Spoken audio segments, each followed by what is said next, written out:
മലയാള സിനിമയുടെ ആണധികാര തേർവാഴ്ചയ്ക്ക് വിരാമമുണ്ടായത് നടി ആക്രമിച്ച കേസിന് ശേഷമാണ്. പൂർണ്ണമായും മാറിയില്ലെങ്കിലും പുരുഷാധിപത്യത്തിന്റെ കോട്ടകളിൽ പലതും നിലംപറ്റി. സ്ത്രീത്വത്തെ ബഹുമാനിച്ചില്ലെങ്കിലും അപമാനിക്കരുതെന്ന തിരിച്ചറിവ് സെറ്റുകളിൽ മാത്രമല്ല, കഥകളിലും തിരക്കഥകളിലും കൂടി വന്നു തുടങ്ങി. ഇതിന് പിന്നിൽ നടന്നിരിക്കുന്നത് ഒരു ക്രിമിനൽ ഗൂഢാലോചനയാണ്. ഈ ഒരു ഗൂഢാലോചനയ്ക്ക് പിന്നിൽ പ്രവർത്തിച്ചവരെ നിയമത്തിന് മുന്നിൽ കൊണ്ടുവരാൻ ഉള്ള പ്രവർത്തനങ്ങൾക്കെല്ലാം അങ്ങേയറ്റം പൂർണ്ണമായ പിന്തുണ നൽകുക എന്നതാണ് നമുക്കിവിടെ ചെയ്യാൻ സാധിക്കുക. അത് മാത്രമല്ല, ഒരു സ്ത്രീക്ക് വീടിന് അകത്തും പുറത്തും അവൾ പുരുഷന് നൽകുന്ന ബഹുമാനം അതേ അളവിൽ തിരിച്ചു കിട്ടാനുള്ള അർഹത ഒരു സ്ത്രീക്കുണ്ട്. കേസിലെ പ്രതിയെക്കുറിച്ച് മഞ്ജു വാര്യർ സൂചന നൽകിയ ഈ നിമിഷമാണ് മലയാള സിനിമയുടെ പൊന്നാപുരം കോട്ടയിലേക്ക് ആദ്യത്തെ ഇടുത്തി വീണത്. അന്ന് സിനിമയെ അമ്മാനമാടിയിരുന്ന ദിലീപ് അതുകേട്ട് അവിടെ ഇരിക്കുന്നുണ്ടായിരുന്നു. അതുവരെ പലരിൽ ഒരുവനായി പ്രതിഷേധത്തിന് വന്നയാൾ മാത്രമായിരുന്നു ദിലീപ്. ആ നിമിഷത്തിനു പിന്നാലെ പ്രതികളിൽ ഒരുവനാണെന്ന് കേരളം തിരിച്ചറിഞ്ഞു. പിന്നെയും കുറച്ചുകാലം കൂടിയെടുത്തു പോലീസ് ആ പ്രതിയിലേക്കെത്താൻ.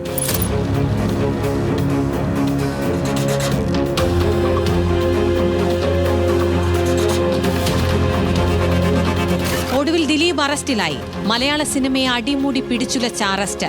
കേരളം മാത്രമല്ല, ദക്ഷിണേന്ത്യൻ സിനിമാ ലോകം മുഴുവൻ ഉലഞ്ഞു. ക്രിമിനൽ കേസ് പ്രതിയെക്കൊണ്ട് ആക്രമിപ്പിക്കുന്നത് സ്വയം ആക്രമിക്കുന്നതിലും നീചമായ കുറ്റമാണെന്ന് ലോകം തിരിച്ചറിഞ്ഞു. അധമരിൽ അധമർക്ക് മാത്രം ചെയ്യാൻ കഴിയുന്ന കാര്യം. രാത്രി ജോലി കഴിഞ്ഞു വരുന്ന നടികൾക്ക് മാത്രമല്ല, സെറ്റുകളിലെമ്പാടും സുരക്ഷയുണ്ടാകണമെന്ന ആവശ്യമുയർന്നു. പെൺകൂട്ടം WCCയായി രൂപപ്പെട്ടു. അതായിരുന്നു ചരിത്രം തിരുത്തിയ കൂട്ടായ്മ വിമൻ ഇൻ സിനിമ കളക്റ്റീവ്. ആ സംഘം മുഖ്യമന്ത്രിക്ക് മുന്നിലെത്തി. അങ്ങനെ ഹേമ കമ്മീഷൻ രൂപം കൊണ്ടു.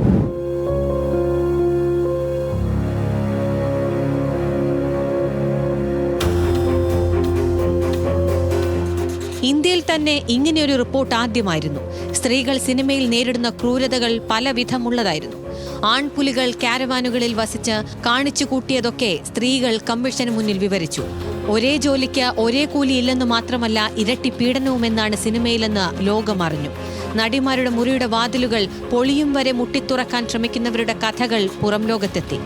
അമ്പുകൊള്ളാത്തവർ ആരുമുണ്ടായിരുന്നില്ല. അമ്മ എന്ന സംഘടന ആടി ഉലഞ്ഞു. ജനറൽ സെക്രട്ടറിയായി തെരഞ്ഞെടുക്കപ്പെട്ട സിദ്ദിഖ് പീഡനക്കേസിൽ കുറ്റാരോപിതനായി. MLA കൂടിയായ മുകേഷിനെതിരെയും വന്നു കേസുകൾ. ചലച്ചിത്ര അക്കാദമിയുടെ മേധാവിയായിരുന്ന സംവിധായകൻ രഞ്ജിത്തും പടിയിറങ്ങേണ്ടി വന്നു. മോഹൻലാൽ ഉൾപ്പെടെ അമ്മ സംഘടനയുടെ മുഴുവൻ ഭരണസമിതിയും രാജിവെച്ചു.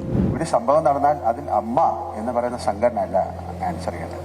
അപ്പൊ അതിലേക്ക് ഏറ്റവും കൂടുതൽ ശരങ്ങൾ വരുന്നത് എന്നിലേക്കും എൻ്റെ കൂടെ ഉള്ള ബാക്കിയുള്ള ആൾക്കാരിലേക്കാണ്.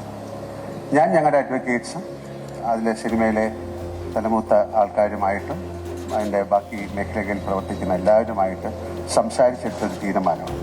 പിന്നാലെ തെരഞ്ഞെടുപ്പ്. ശ്വേതാ മേനോനും കുക്കു പരമേശ്വരനും നയിക്കുന്ന ഭരണസമിതി അമ്മ എന്ന പഴയ ആണധികാര സംഘടനയുടെ നിയന്ത്രണമേറ്റു.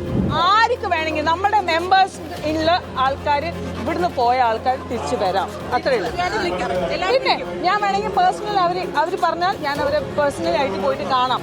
പക്ഷേ അവർ ഓക്കെ ആണെങ്കിൽ നമ്മളുടെ ഒരു 5 മിനിറ്റ്സ് നമ്മൾ ഒന്ന് ഒരു ടേബിളിന്റെ അപ്പുറത്ത് ഇരുന്നാലേ എല്ലാ പ്രോബ്ലംസും സോൾവ് ആവും. അമ്മയുടെ തലപ്പത്ത് മാത്രമല്ല, സിനിമയിലും മാറ്റങ്ങളുണ്ടായി. സ്ത്രീകളെ അവഹേളിക്കുന്ന സിനിമകൾ കുറഞ്ഞു. അത്തരം വേഷങ്ങൾ ചെയ്യില്ലെന്ന് പ്രഖ്യാപിച്ചു നടന്മാർ മുന്നോട്ട് വന്നു. ദ്വയാർത്ഥ പ്രയോഗങ്ങൾക്ക് കുറവുണ്ടായി. നടിമാരുടെ വേതനത്തിൽ വലിയ പരിഷ്കാരം ഉണ്ടായില്ലെങ്കിലും സെറ്റുകളിലെ വേർതിരിവുകൾക്ക് ശമനമുണ്ടായി. മിനിമം സൗകര്യങ്ങൾ എല്ലാവർക്കും കിട്ടാൻ തുടങ്ങി. സ്ത്രീകളെ വിറപ്പിച്ചു നടന്നിരുന്നവർ പതിയെ പത്തി താഴ്ത്തിയെന്നും സെറ്റുകളിൽ നിന്ന് റിപ്പോർട്ട് വന്നു. എന്നേ ഉണ്ടാകേണ്ട മാറ്റമായിരുന്നു. ഇനിയുമുണ്ട് അനേകം പുഴുക്കുത്തുകൾ വീശി പെറുക്കി മാറ്റേണ്ടതായിട്ട്. News desk, news Malayalam.